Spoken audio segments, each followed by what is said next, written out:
every time we feel hatred or disgust about another human being, we're being asked a question. And that question is, what am I going to do with this feeling?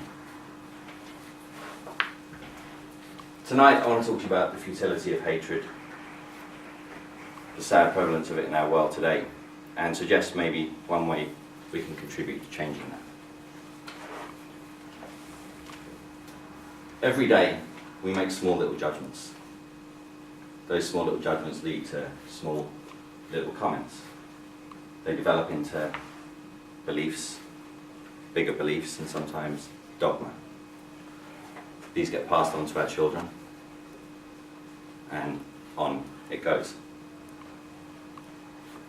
The media and propagandists of today, they've been honing their craft for centuries. We no longer need to head to the town square to have learned men tell us how to think.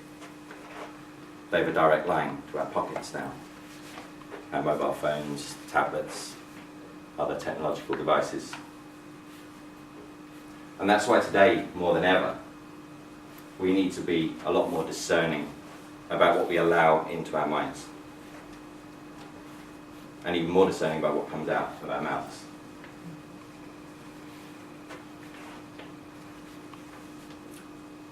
A few weeks ago in France, there were the horrific Charlie Hebdo incidents.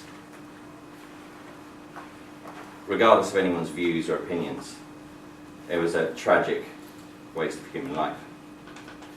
The only thing possibly more tragic is the fact that once again it gave an example of what we're capable of as human beings.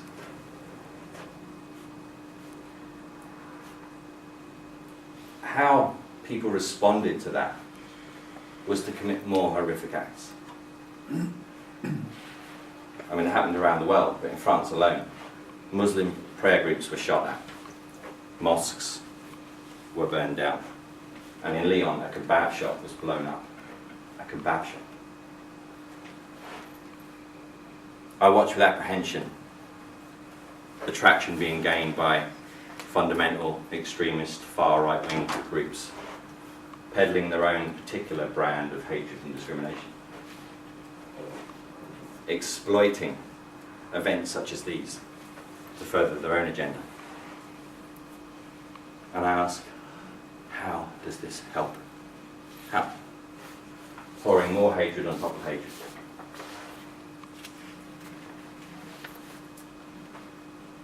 Each day we go about our business, we make seemingly harmless comments about this country, this race, this religion,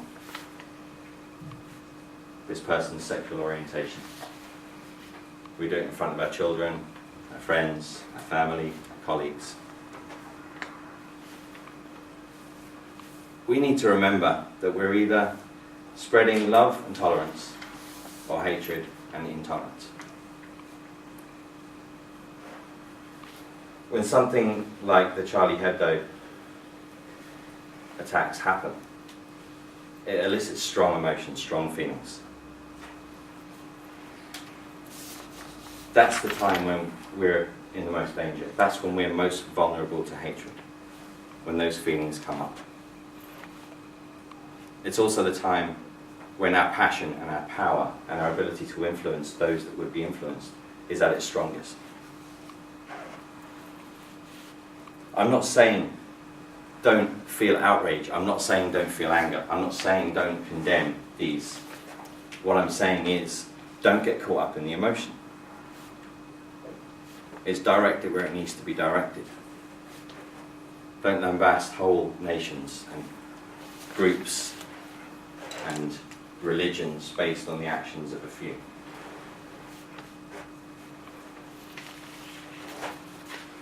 Because when we get lost in that emotion, that's where we lose our own humanity.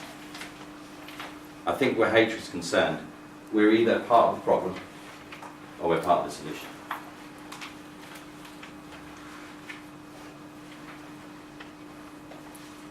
You cannot live in this world and not be a part of it.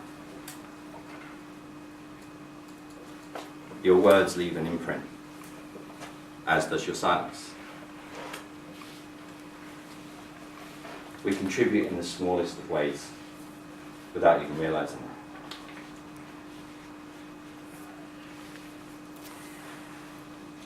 We need to speak out against intolerance, and we need to guard against indifference, because more often than not, the latter leads to the former.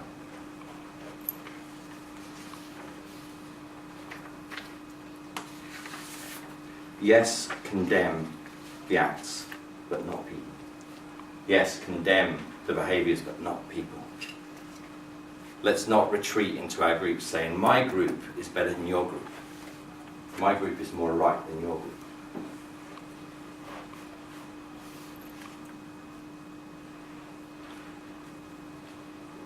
I'd like to think that after you leave here today, you won't leave unchanged. We're only here on this planet for a short time.